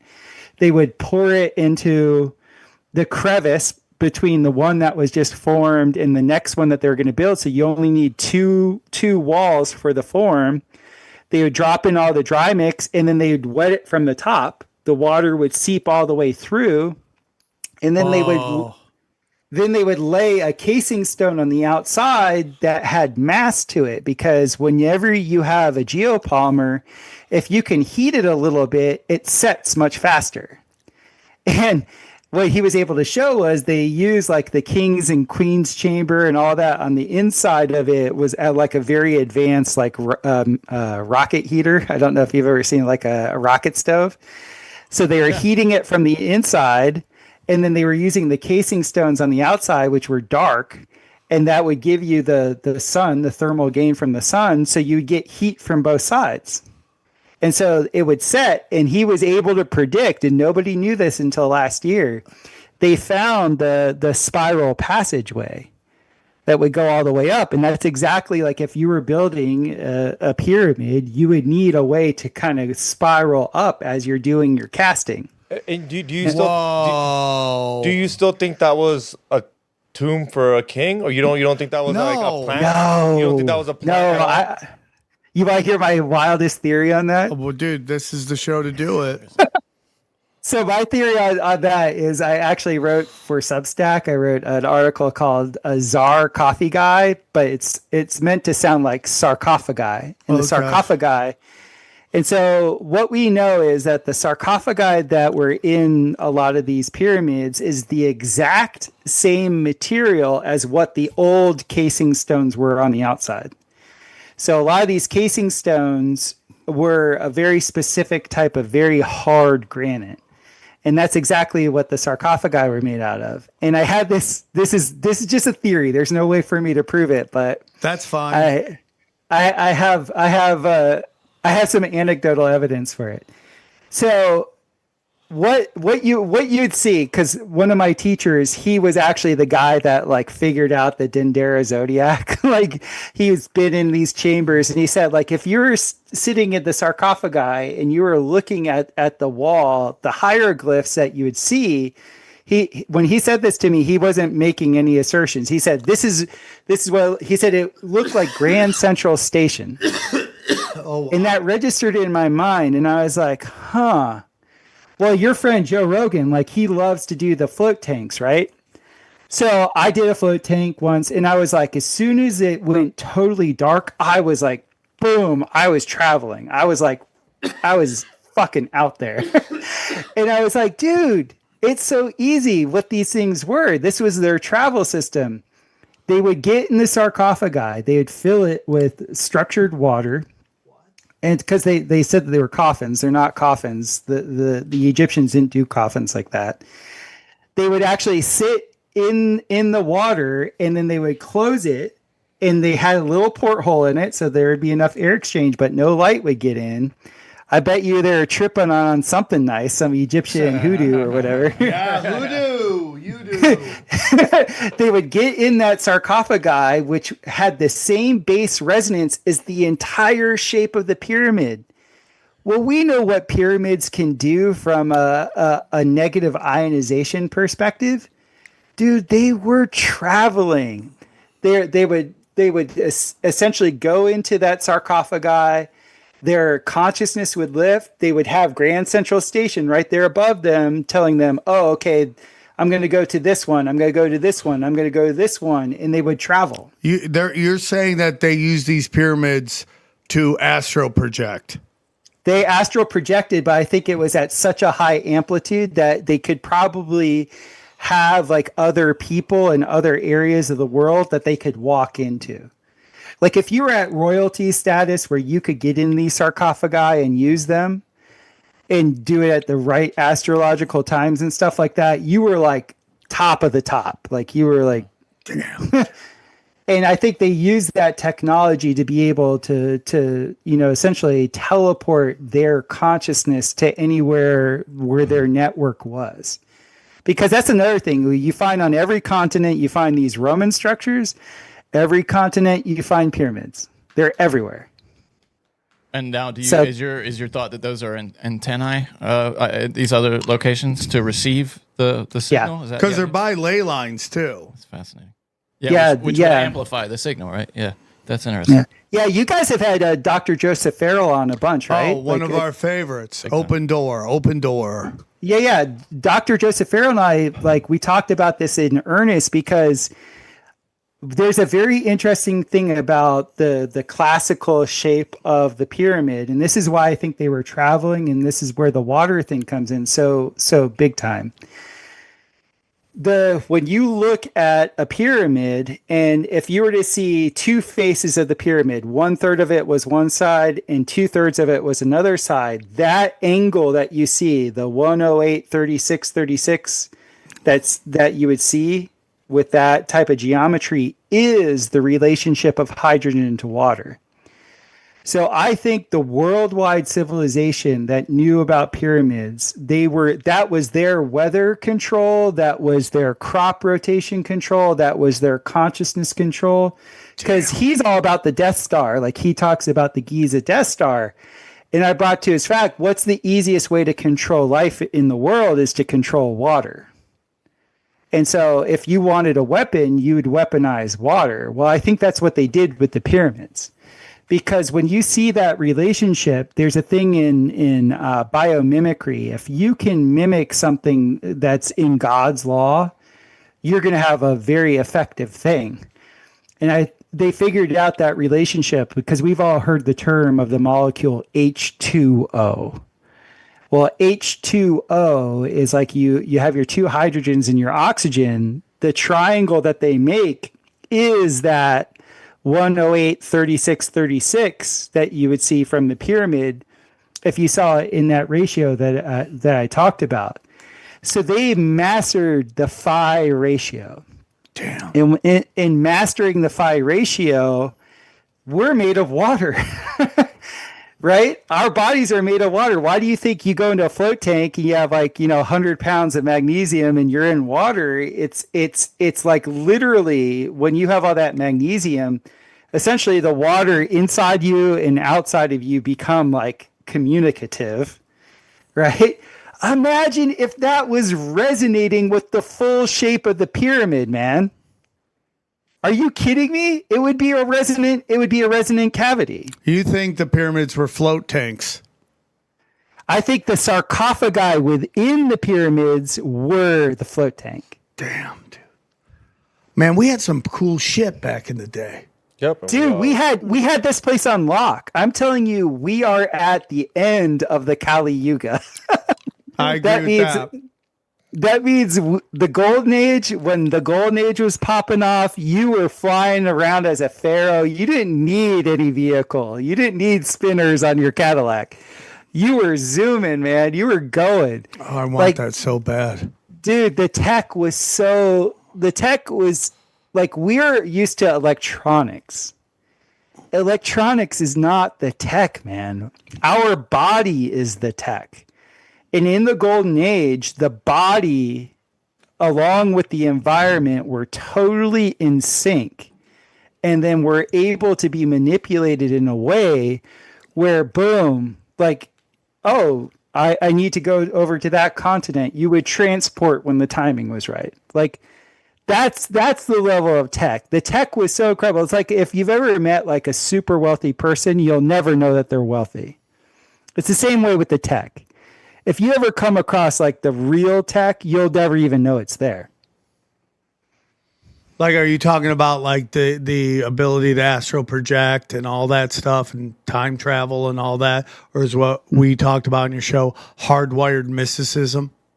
I love that term because we see it because we have all these wires. We have the peon. We have the slave tech. Yeah. Dude, there was a time when we were, our consciousness was bigger. We were bigger. Everything was bigger and better. It was bigger and better. And it was like full. There was an integration of biological systems to such a degree that was integrated with the shelter systems where every building was a machine and vice versa. And everything worked in concert with each other for the benefit of each other. The tech we have these days, the tech that we're allowed to have, we can have a benefit, like we make livings from it and stuff like that, but it's always at a cost. It's always at a detriment to our biological system. You're so right.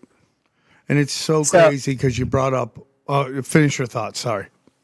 No, that's it. Like the beautiful thing about the Satya Yuga, which was the golden age, like when you read in the Puranas about about the different yuga systems, like to me, it gives me hope because like that feeling, that gnawing feeling I had as a kid of like, God, the adults are like insane. This world is crazy. Well, it totally fits the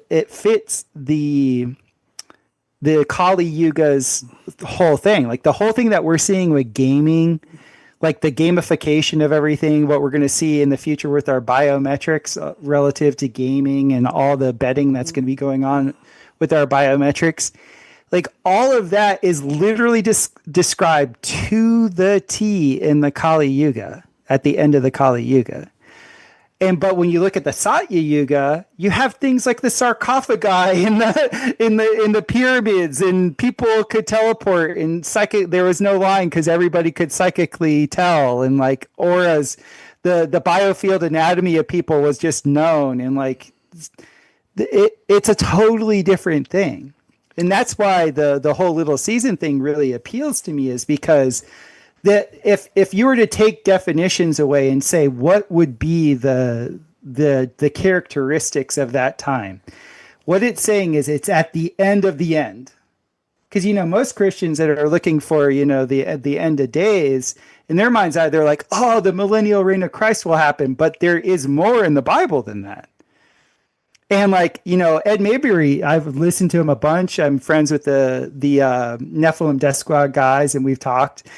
The whole thing with that is that he's like, well, all the mountains would be destroyed. I'm like, dude, how do we know what the mountains look like before? We don't. We have remnants of massive trees. We have remnants of massive things. We have seen, how is it that the exact animals? Yeah, how is it the coastlines of these different, continents perfectly fit into each other like a jigsaw puzzle? How is it that you could have lines of these rock walls in England and in Scotland that perfectly match the rock walls of New England? And it's because maybe, when Christ returned, there was like Pangea split immediately. Like maybe we were on Pangea, and maybe the mountains that were once real mountains and the trees that were real trees got sheared. We don't know. It's like that scene at the end of the second Matrix. It's one of my favorite scenes in the movie, is when Neo like has that come to Jesus moment with the architect. And the architect's like, yeah, this is the deal. And he's like, well, either no one knows or no one told me. And he's like, correct. And that's like a humbling thing. Like, we're literally flying blind in this. Do not think that the history that we've been given is giving you anywhere near the truth. We actually have to look at physical evidence. Physical evidence. We have buildings today that would bankrupt us if we tried to destroy them. We didn't build that. Wage slaves didn't build that. Settlers that were fighting a two-front war in farmsteading did not build those. I'm sorry, that's utter bullshit. A government that was built on like, oh, we're here, hands off. Federal government's bad. Went ahead and built the biggest, most indestructible buildings with like a workforce of 5 people. Get out of here. That's all BS. That's not true. Yeah, I totally agree with you. History's a lie. It's very dangerous. Well, we're entering a very emotional stage where facts are dangerous. The truth is dangerous.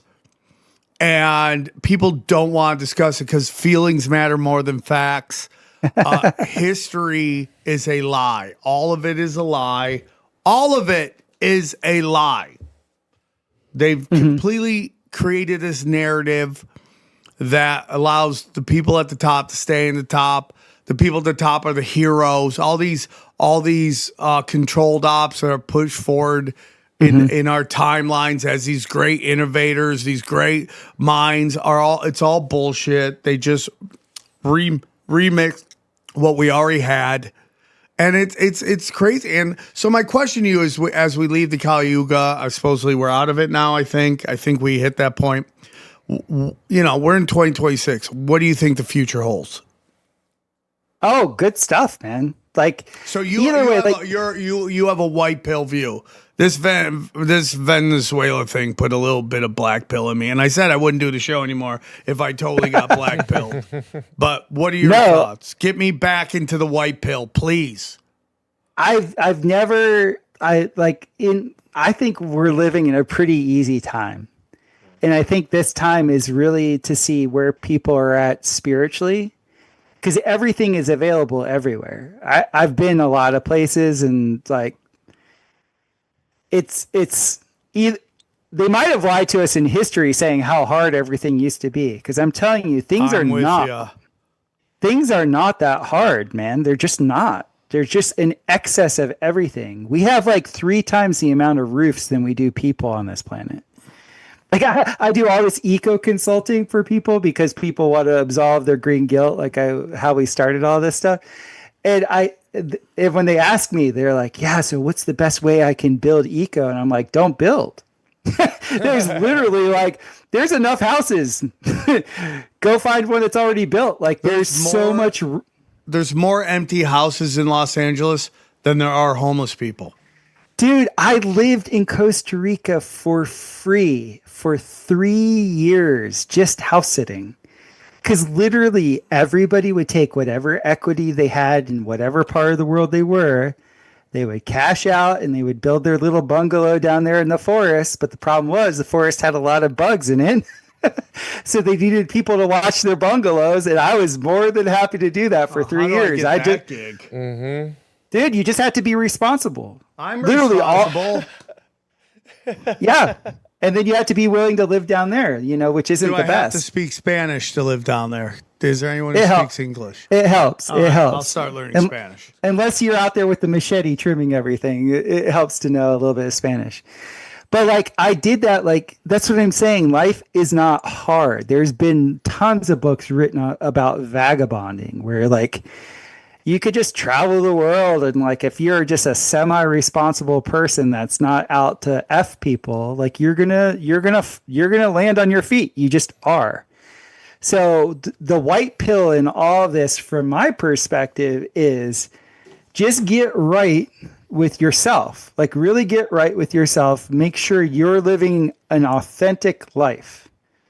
If you're living an authentic life and you're earnest with your questions to your creator, there's not one person I know that's been earnest with asking their father in heaven for whatever, that they haven't been answered. Every single person I know, if they're earnest, I'm being specific when I say that, because there's a lot of people that will hear this and they'll be like, "Oh, I'm being earnest," and they don't really mean it at a heart level, and they'll ask, and then they won't see results, and then that will just prove to them their self-image, which is usually pretty shitty. But if you really ask earnestly, your Father in heaven always provides. I agree. He is the provider. And so right now it's not so much about like, oh, the toil and the sweat of my brow. It's more about, okay, now that you've been given success, how do you deal with success? Because any CEO will tell you it's so much harder to deal with success than to deal with failure. I couldn't agree more. You get people complacent, you get them fat and happy on the dole. They will show you the truth of who they are. If you get somebody that's on the struggle, on the hunt, they'll show you all the good attributes. But if you really want to see a person, if you really want to see who they actually are, let them be successful. See how they treat people. I was a waiter in Boca Raton, Florida, the most god awful nouveau riche area of the world. And I will tell you, there were so many nouveau riche people there, and watching how they treated other people and the misery, just the utter misery. And so that's what we're dealing with now. Today, most people live at like King Henry VIII level of luxury. Yeah, you're totally right. People in castles didn't live as good a life as you do in your condo. Castles were cold, hard places. Right. Yeah, so we're all like King Henry VIII. We got like, we have our brothel, our digital brothel right here. Like all the things. We got all the things, man. We got like, there were like literally, I forget how many civilizations only had like access like to 2 different types of food.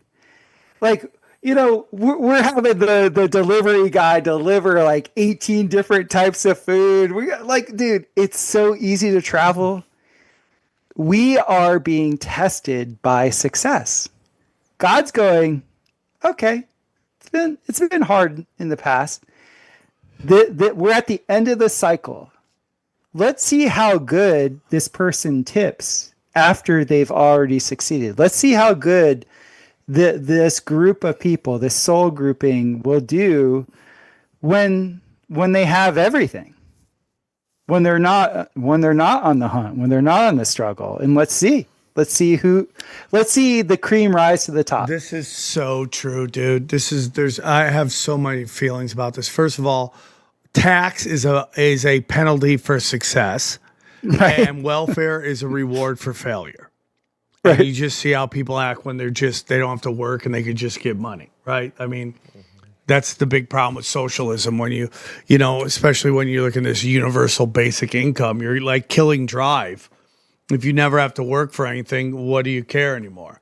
And I say this all the time. I see it all the fucking time. Someone comes into comedy.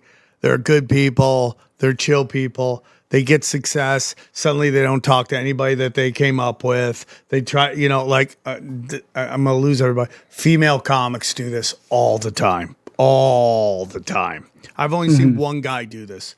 That a dude who blew up that doesn't talk to any of his friends from back in the day. One dude. I'm not going to say his name, but one dude. You see it happen all the time with female comics. They never want to act like that they're from where they came from. Why do you think? I don't know what it is, and I wish it wasn't a rule that I've seen over and over and over and over again. Over and over. Well, you're getting to see people for who they really are. Like I am blessed to have the exposure to like different classes in my life.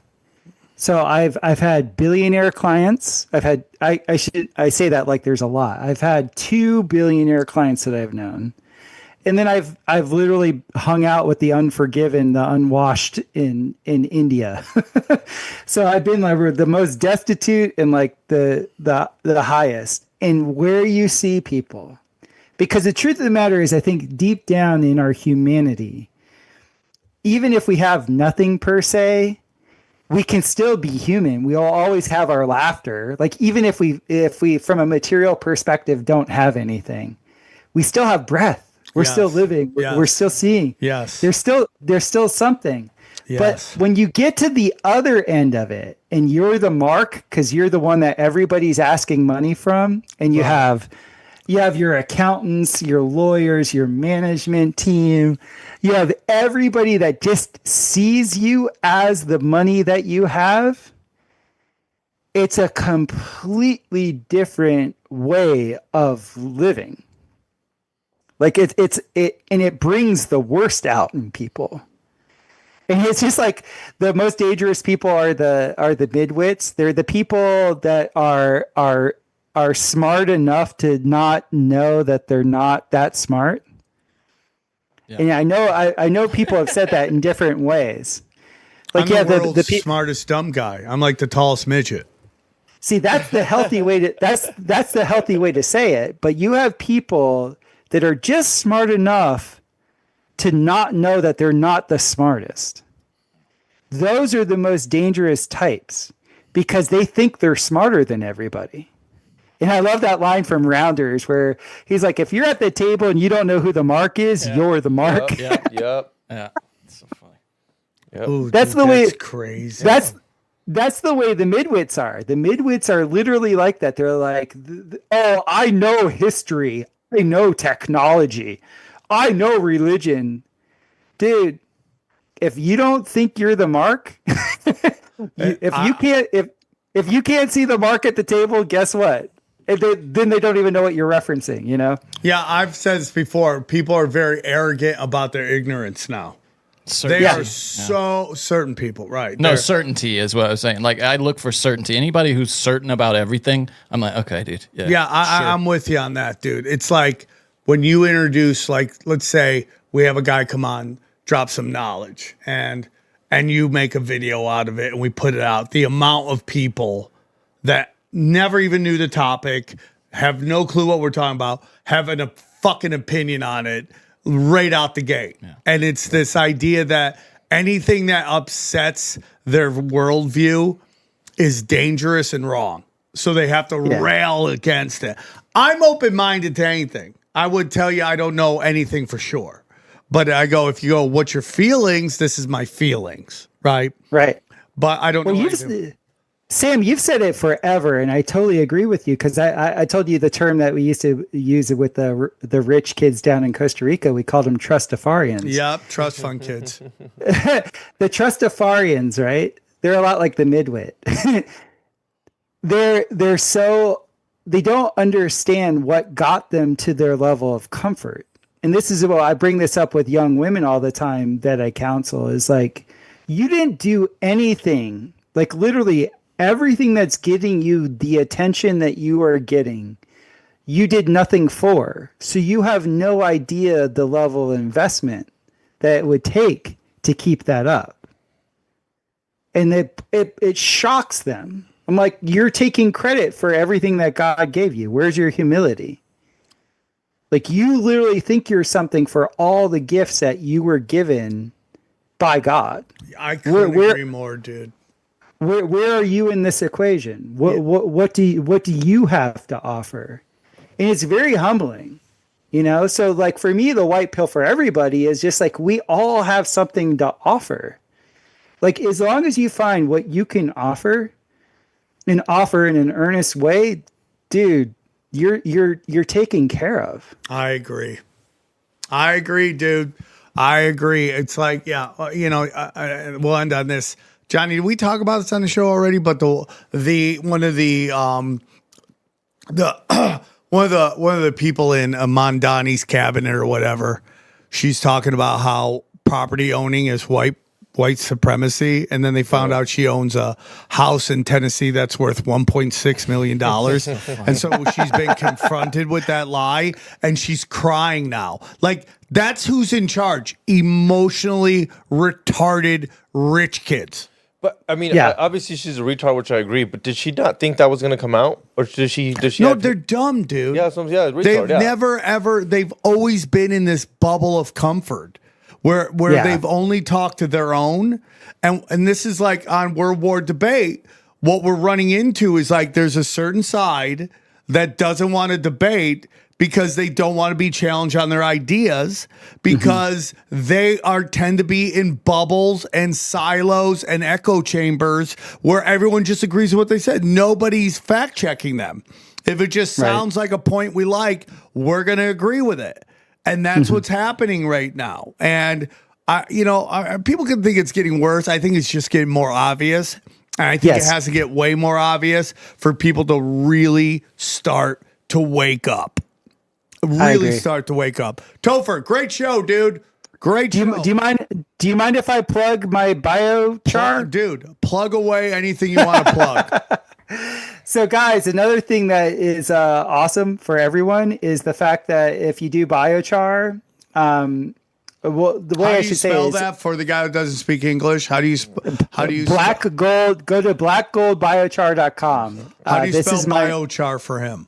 Give me a second. And black BIOCHAR. and gold, please. Black BLACK gold GOLD and then biochar BIOCHAR.com.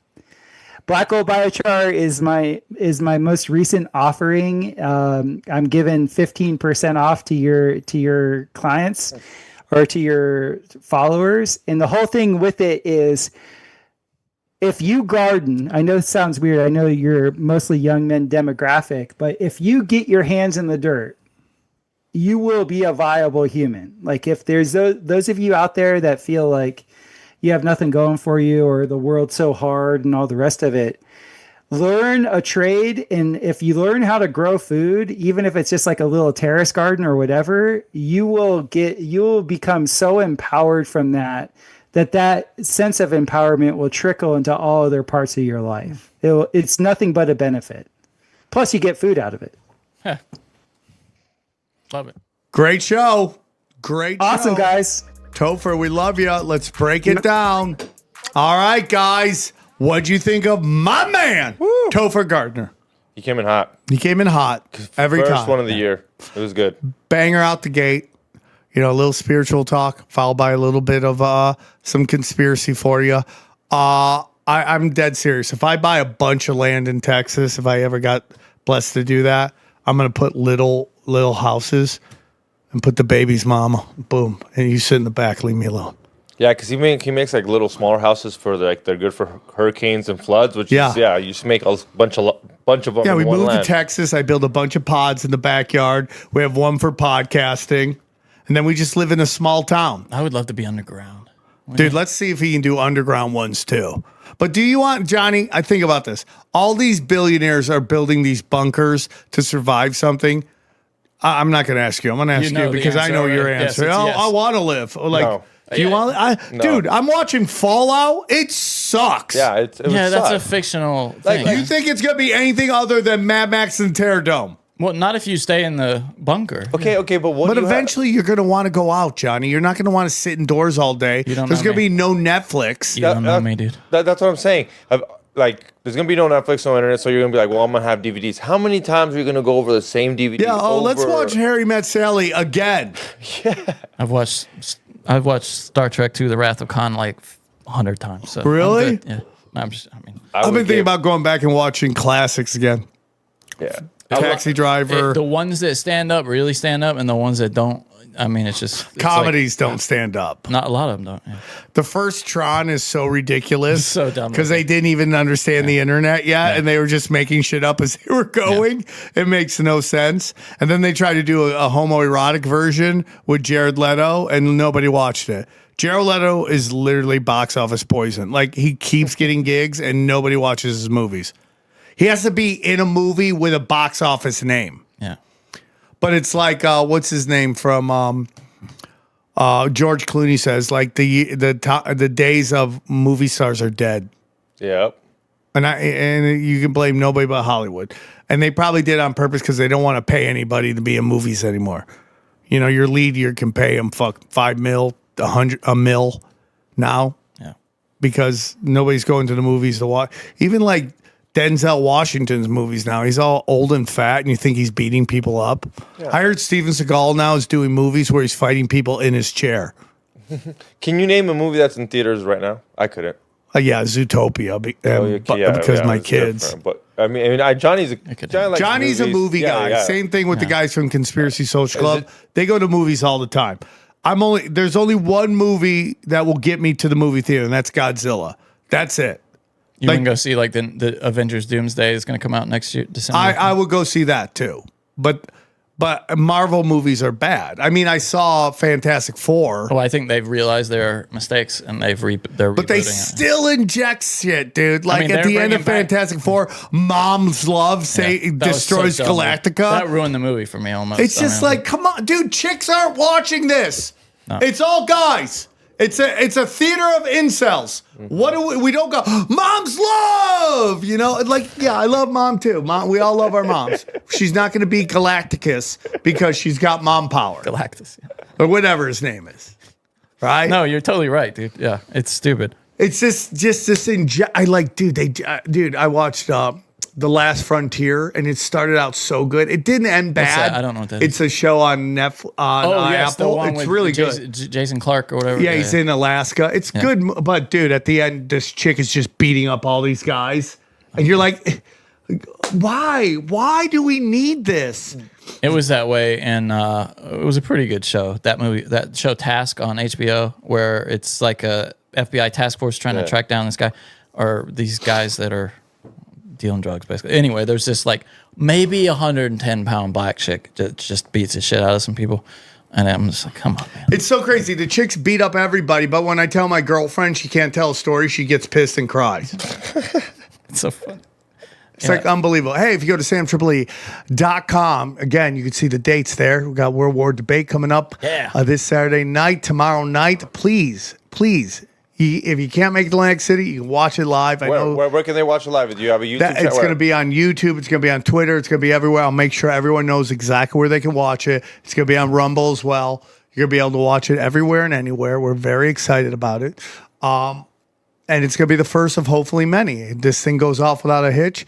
We know the show isn't going to be as big as it could be, and that's okay. Work out the kinks when it's small, and then watch it explode. We're expecting like 300 people, which for a first show is going to be fun. It's going to be a good try. It's going to be a good time, and it's not like it's a long event. Now the question is, who do you think is going to try to steal this idea? Everybody. Yeah. It's going to be so funny to watch everyone trying to do their own versions of it. You know who I could see doing it? That Jubilee that they do those No, weird they got their own shows. thing. I don't think they'll do it. I have my idea. I'm not going to say Daily Wire. Those guys could do it totally. Yeah, but it would be shit. I know, but nobody will watch it. They have no shame. I mean, they just resurrected Candace Owens, and they're just going to do a show where they rip her. Yeah, we talked about it on BS. It's like so stupid, man. They're so dumb. And the problem is they got no money anymore because it's dead. Well, they're burning Ben Shapiro's money is what it is. Yeah. Well, people are like, he's losing like 1,000 subscribers a day. Whew. They're like, he's got 7 million. Like, still, 1,000 a day is a lot. You know how what's her name, Nicki Minaj, lost like 1 million in one day? Oh, because she went to Turning Point. And then you know how she deleted it? And I was like, oh, she doesn't want the backlash. No, she deleted it so people stop unfollowing her. Why did she go there? And by the time she opens it back up, we all forgot. Is she political, Nicki Minaj? No, but it's like it's the same thing. She just got booked, basically. When you showed Johnny that they put where Charlie Cook got shot, they put a little. So crazy. Like, dude, it's all a sign. Like it's an Instagram opportunity. No, but it's basically like, we got you, motherfucker. We got your motherfucker, dude. And then you bring on the one rapper that Charlie Kirk shit on. Like, it's like, could you be more an FU to the guy that supposedly is dead now, right? Can we not cuck a guy's ghost, please? Yeah, can we not cuck the ghost? And then what if you're an asshole? You go up to that where he got shot and you go like this. You know, when Eddie You don't Bravo, think somebody did that? Yeah, that's what I'm saying. Remember when people were doing that with Eddie Bravo was like look, I got shot by JFK. Went to the Dallas thing. Yeah. I was like, yeah, someone's gonna sit there and then go like this, or act like they're getting shot. And How many people do you think drive down convertibles down that road when they go there? Just like take a picture of me while I'm driving in the back It's of like a the convertible. Beatles, the Abbey Road crossing. Everybody trying to get their photo there. Totally. And then January 16th, I am in San Luis Obispo. Oh, and Tuesday. Oh, yeah, Tuesday. One of the best lineups I've ever put together. I got to put that up there. Who you got? We got Tim Dillon. We got Andrew Santino. Nice. We got I got TJ Miller. Really? Finally, I go up to, I go, why do you hate me? He goes, I don't hate you. I go, dude, every time you want me, I ask you to do my show, you say you're out of town, then you're in a show the next day. He goes, I will do the next one. So he's in. You gilded him. That's smart. I love TJ Miller. Everybody, I think he's so funny. He's so fucking funny. And he gets no credit for his stand-up being hilarious because of his acting career kind of overshadowed it. But Yeah, right there. Go to that. Bang. Yeah. Bang. It's just absolutely hilarious. So this is what the Comedy Store's done now, and I love them. But what they've done is go back. Look at these guys. They all just book the shows I've been booking forever. They literally just rip off my lineups. And I get that those are the guys who sell tickets, but it's like with you, like when they're like, we want a 420 show. They want a Mexican show. Get a Mexican show in there. Get different Mexicans in there. Don't look at the show before me. That's everybody does my show. you know what this is too, right? It's you having a lack of, I don't want to say ambition, but like if you wanted to do this thing fucking 5 times a month, they would, it would have been. For sure. Yeah. But it's If you wanted to drive but it what into the people ground. don't understand, and like just look how many guys he's got on that show. He has 6 up top, 11 people. Dude, you know how long that show's going to be with 11 people? I go 7 at the most. And that's if I just need to add a banger. It's go back. People don't stay. Go back it one. hurts physically to laugh. And for that then long. this guy over here, this is a small lineup for him. This guy's a small lineup. That's 9. He's had 12 in his show. And more. Some, you know how pop-ins, his homies will pop up. It's so weird though. Does the Comedy Store not book any of its own shows like that anymore? No, but because the whole thing is they're supposed to book regulars, and a lot of these people aren't regulars. They don't. That's I mean, so funny, Leno man. is, but he doesn't really do it. But Dane isn't. Jay Leno is. Well, why don't you just pass him and have him in as a regular? I mean, I don't understand that. I don't know. I think people would be okay if Dane got passed now, but back in the day, Oh, because of the wars. Yeah. I back got in you. the day, like Was he an improv guy or what? and so this is what he does, right? He books so far fucking out just to. It makes me laugh. Arsenio. I love Arsenio Hall. He's actually funny, pretty funny, dude. No, he's funny. Yeah. But the point is, it's like this is the 8th thing I do. Yeah. Do you know what I'm saying? that's Like what I was getting at, to yeah. these guys, it's the main thing they do. Yeah. So I'm competing with guys that this is their, and I'm not player hating, but it's like you're welcome. It's their bread and butter. Though. I gave you the keys. You copied me. Stop acting like you're trying to kill me off when you're just doing me. I'm competing against myself. Like if you go back, watch when you go back, right? See that lineup? Go to Laugh Factory, go to Improv, and watch that whole lineup get stolen.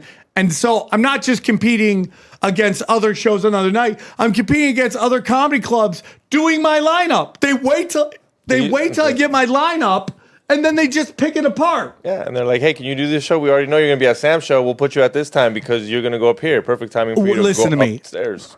There will be a time when no one will remember me. It's going to happen. It happens to everybody. It happens to some quicker than others. But I changed LA comedy. I don't give a shit. Everyone gets paid now because of me. Dude, I used to do shows at the Improv. They would have guess, Johnny, did I already tell you this? If you had to guess how much I got paid at one point at the Improv for a set, what would you say they handed me? I heard they still do $20. Dude, we got paid $7.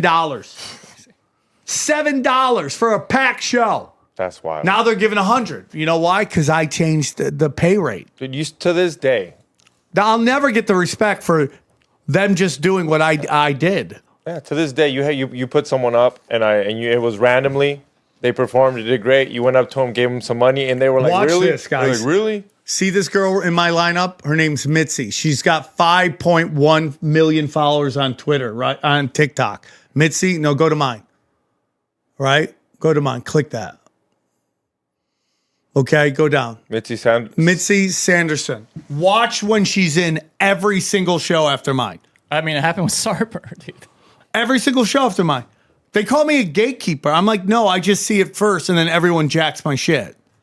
Because I get it. That's why this World War debate they'll try to rip it off, but they can never do me. I mean, yeah, these shows are doing great, but they're all derivatives of Sam Tripoli. She's hot. Anyway, Mitzi's hot, dude. Yeah. Here's the thing, dude, about LA comedy. There's so many hot autistic chicks. There's so many hot autistic chicks. It's like unbelievable. There might not be many hotter than her. Damn. Yeah, she's. I don't know if she has a lot. Oh yeah, look how many she has on yeah. Oh yeah, I'll be there. Yeah. Now go to her TikTok. She just stand up. Yeah, but she started out as a dancer. She went to school for dancing. Wow. Now, if you go to her, and like I'm trying to, it's very hard for me to. This is a movie she said. If you go to her TikTok, she's gonna crush Hollywood. I mean, oh, she's only like 23. So she already has 5.1 million followers. I wish I could buy stock in a person. Can we get a life insurance policy on her or something? Is that how that works? People do that with homeless people. Yeah, she got the milli. Yeah, she got the milli. 5.3 million. Holy fuck. And I told her this. I go, listen, Mitzi, and it's hard for me to talk to someone who has 5.3 million people and trying to give her advice on careers, right? But I go, Mitzi, if you just convert 1% of that 5 million, what is that, 50,000? Set for life, yeah. You convert 1% to your Patreon. That's $250,000 a month. Yeah. You won't have to act. You won't have to do anything.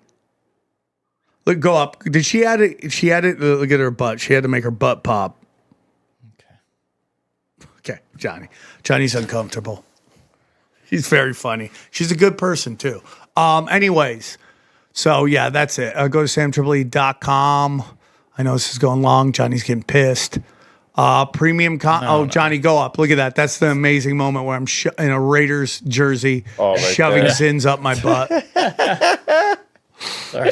That's our recap show. Funny because someone asked me, he's like, tell me the laptop he's using isn't the tinfoil hat laptop. Like, that is his own laptop. Yeah. Premium content. I put my content up against anybody's. There's nobody in the conspiracy game that's giving you better premium content than samtripoli.com.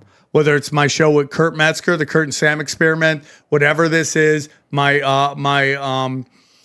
deep conspiracy rewinds, I'm telling you, it's the best. Cash Daddies, talk about it. He's killing it. We just started the year, and he's already published the 2026 portfolio. So if you'd like to get in now at the beginning and track those trades throughout the year, it did really well last year. Dude, do you like money? Yeah, that's the question. Look at me, I'm crying. Oh my God. Oh my God. You can't believe it. I'm so sad. America first. America first. America first. Yeah, dude, go see it, dude. That was literally the first thing I clicked on. So yeah, that's it, dude. T-shirts. Just go to t-shirts. Oh, I gotta talk to those guys. We gotta finish this project. I'm ready to pump it up. The Chaos Twins, chaostwins.com. And then all of our affiliates, Buy Gold and Silver, Mineral King, Aqua Cure Hydrogen Brown Gas, and of course, he's on next episode, Chemical Free Body, James E.M.F. Rocks, Brain Supreme. You like this guy's question? Of course you do. Ooh. He does it. And then finally t-shirts. The new t-shirt hopefully will be out. Go see if he put it up. Let's see, fingers crossed. Go down. No. Okay, I gotta ask him. Why haven't you put up the new t-shirt that says Tinfoil Hat, the most trusted name in news? And on the back it says, I get my news from Sam Tripoli.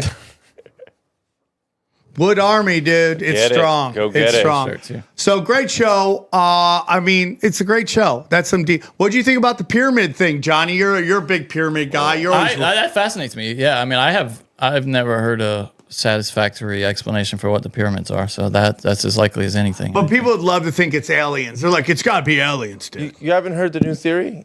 We just heard one. No. A newer well, I mean, it's not new, but it being like a power plant or something. Yeah, to do. that's it. That's An ammonia plant. Yeah. I've heard that as well. Yeah. Could be different pyramids did different things. Yeah, they're making it seem like they were like this guy was saying like, hey, let's imagine we went to Mars, we would build stuff to like oil plants and stuff to create power. Like that's what that was, but not against it. Theory. Not against it. All right, guys, enjoy. Oh, what do you want to push? Hit the like button, subscribe, go check it out. Go find the YouTube channel too. Oh yeah, Tinfoil Hat YouTube channel. It's Cooking with Gas, guys. Go get it. We go live over there as well. We're gonna start doing more lives on there. That was a hot one. People be talking. People be jumping. There it is, Tinfoil Hat YouTube. There it is, guys. The one with the upside down tinfoil hat logo. Yep. Look at that. Dude, we're starting to finally get some numbers on there. Getting it. Finally. Yeah, man. If you know, a lot of people like YouTube, you want to watch it there. Just know they're going to hit you with a billion fucking. Dude, we left them with the banger with that doctor episode. The comments, people love that episode. I've had some big names hit me up saying they think that's real too, which I do believe. Anything else? Hit that like button, subscribe, and don't forget to leave a comment, please. Johnny. Broken Sim out. Check it out. It's a good episode. We had we just got on all the Venezuela stuff, which is it's a lot of hypocrisy on the internet right now. All right, guys.